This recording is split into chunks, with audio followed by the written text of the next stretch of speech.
That's correct. Yep. Is that a part of the plan? Was that as usual? Yeah, that's part of the plan right now with Hampus. It's unlikely that we're going to see Hampus before the break. We're erring more on the side of caution with him right now as far as that goes. So, but yeah, that's the plan right now. Not any kind of setback or anything? No setback. It's just that's where we're at in his progress. And like I said, it's unlikely that we'll see him before the break.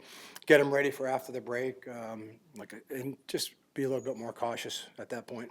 Is there a rebuilding strength issue with him as much as it is avoiding re-injury? Well, that's a medical question, I think. I'm not a doctor or a trainer. But like I said, the information that we get is just that in his process right now, this is where he's at. And it just makes more sense for us right now to be where he is. And like I said, if he's unavailable, he's unavailable. When he's ready to go, he'll be ready to go. I know that he wants to get back in there. It's just a matter of time now. Would be helpful for him as well to be coming back after everybody's got 2 weeks off, or just about everybody's got 2 weeks off. Yeah, you would think, right? Yeah. Yeah, you mean from like everybody kind of being rusty and Yeah. whatnot? Yeah, I think that might help too. You got guys coming back, and plus I think we have 4 days of practice before we play that first game against Anaheim on the Saturday. We have 4 days of ice, so for us, it'll be like a mini camp going on, and that gives all our guys time to get back. But yeah, they'll definitely that could be an advantage. Yeah.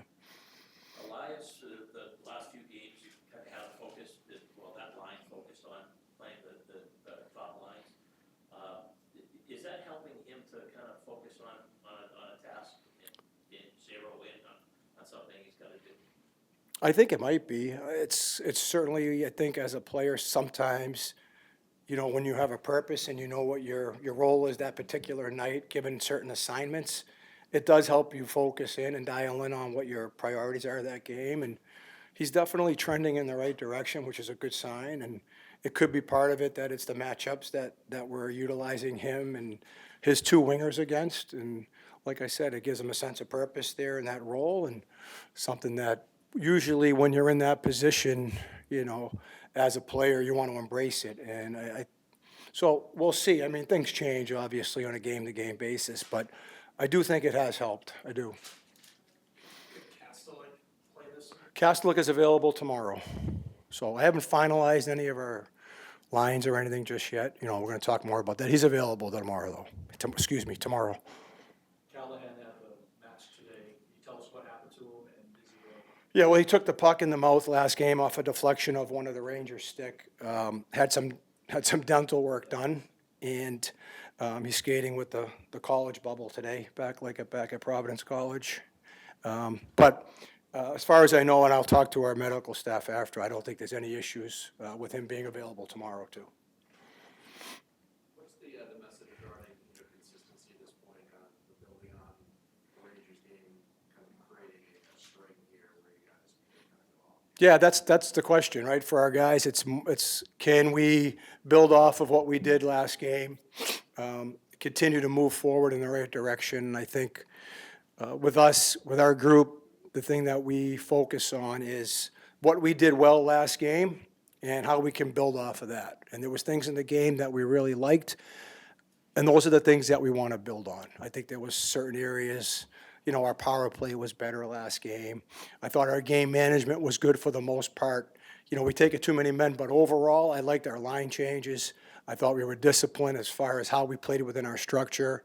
So all those little details within the course of a game, I think that we can take and build on, which will help us be more consistent. I like the fact too last game that as a group, we give up that goal pretty much the next shift, I think it was, after we make it 1-0. But we were able to extend the lead, something that we haven't done in a while. And that's good on the group because it gives them a little bit more confidence too, knowing that, hey, okay, this happened again, but we didn't get sidetracked by it. We stuck with it. We end up extending the lead. And when you extend the lead in this league, it certainly takes a little bit of the pressure off. How important is it to exercise patience with guys like Poitras and WIA, who are obviously going to go through some ups and downs as far as games, mistakes, things like that, under kind of a high-pressure situation right now where you guys are trying to win every game?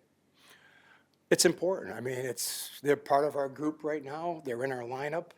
And when they're in the lineup, obviously, I said this before, Joe, I think, when you look at it, the game of hockey, there are mistakes, and not just made from our young guys, right? I think sometimes it gets magnified with younger players. But, you look at the course of a game, there's mistakes that happen on both sides, right? Teams are making mistakes. But I guess to answer your question, it's important that we stay patient. They're doing good things right now in the course of a hockey game. They're doing a lot of good things, too. Mason's been able to help us break pucks out of our zone. He's joining the attack efficiently. He's helping create some offense. And his game defensively is getting better. Now, I mean, we're always looking to improve, right? Same thing with Matty. Like, last game, Matty gets out there at the end of 2 of our penalty kills, gets into a situation where he can help create some offense, and he did. But there's also things in their game that we'll continue to work with them, and they'll grow into with more experience. But as long as they're in the lineup, it's our job to make sure that we're helping them along and that we stay patient with them. What have you liked about Mike Callahan's game so far? And after a few games, what are maybe the teaching points where it's discussed? Predictability is what we like. I think that there's a defensive side to him that we know what we're going to get from him on a nightly basis.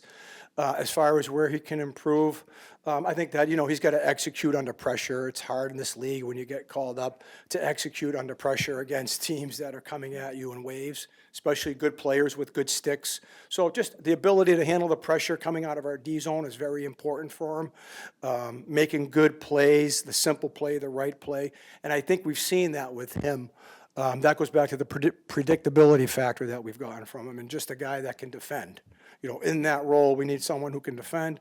We can use him on the penalty kill as well in times. So, there's some variables there. Joe, you got 3 games this week, Vinny, Rangers, Vegas. I know the universal mantra is take these all one at a time, but given that 4 Nations is coming, do you sort of encapsulate the week with these guys and put a defined emphasis on this week with that break coming? Yes, we do. And I think, we talked about that before the Ranger game. There's 4 games left here. We need to treat the 4 games almost like, well, not almost, like playoff hockey. And that's kind of what what we're looking at. But it's not to look ahead over the course of the 4 games, but that's kind of the mindset that we need as a group right now. When you think about that, it's about the desperation level, the urgency level, everything rises, right? And so let's keep that going here for the next 3 games. Like you said, though, like one at a time. It's cliche, but that's kind of the way we're looking at it as a group. Lost a couple teeth and some stitches on the lip, but other than that, not too bad. If you get in tomorrow, you're gonna wear the shield? Yeah, I think I have to. I have to go back and get more work done. Probably next week during break. So to keep it from getting hit again until then. So yeah. You obviously were part of that in college. Is it a big adjustment? It wasn't too bad today. Just took a little getting used to. I've never worn the clear cage before, but it was good today. Didn't have any issues with it, so it should be fine. Yeah. Had you had any pucks to the mouth before? Yeah. So I'd actually lost one in Providence 2 years ago, and then the other day I lost 3 more from the bottom. So now I'm missing 4 from the bottom. So not a new experience, I guess. Aside from that, how have you felt about your play up here and getting more used to NHL? Yeah, good. I mean, I'm feeling I'm getting more comfortable. Kind of every game I play, it's great getting to play with Brandon. He's a great partner to have for a new guy like me. Help me feel confident and comfortable. So, I felt like the game the other day was going well. So kind of unfortunate to have to miss out on the rest of it. But yeah, I'm happy I'm in good enough to go for tomorrow. What's been the biggest learning curve for you? I think just defending against like high-end skill at this level, it's a bit different than what I've been playing in AHL the past couple of years. So just kind of being aware when you're out there against other teams' best players and just playing them tough and physical is kind of been the biggest thing. How important has it been for you to maybe just play to your identity, play to your strengths, make sure you're doing that every time? Yeah, absolutely. I think just not trying to do too much out there. Focus on my positioning, my stick, defending the rush, and having good gaps is kind of standards in my game, and something I can focus on, every night. And I feel like I've been doing a pretty good job of that so far. And then, helping out wherever I can. Is there a noticeable difference in speed in terms of like forechecks or being under pressure? Yeah, I wouldn't say foot speed. I would say the puck moves a lot faster up here. I think guys are just that much more skilled, and they make plays that much faster. So just defending that that high end skill. Mike, when you grow up here and play at Providence, be the local kid, you walk in, you see your name on the. Is there still sort of a surreal feeling to it? Yeah, definitely. I mean, as I said, getting more comfortable every day I'm in here, in every game I play. But I still have some moments here and there where it kind of hits you like, wow, it really is just a great opportunity, and try not to take it for granted, and just keep working as hard as I can every day to stay here and stick here. Are those moments when you're driving in to the rink, or when you're walking into the garden? I don't know anything specific. I would say, yeah, just being around the guys, and getting to play at the Garden is really special. So yeah. Like playing in these games, second half of the year when they matter so much to playoffs and so much implications. Like kind of the roller coaster, sort of ups and downs right now with the season and the way things are going. Every game is very important. So it's fun to play in these games, and obviously it's very important to win these games, and everything's more fun and better when you're winning. So hopefully we can keep that up, and I guess being part of this for the first time. I guess I missed last year, so I kind of pushed the playoffs and the playoffs. So it's kind of my first time going through kind of this at the NHL level, but yeah. Important to sort of remain even keeled when your own performance might be up and down from game to game, and make sure you're taking the same approach no matter what's going on out there, shift to shift. For me it's just just taking it shift by shift, day by day, practice by practice. I think just coming in, trying to do my thing and do the right things, and kind of let that translate into games. And I think just kind of have that carry over, work hard every day, and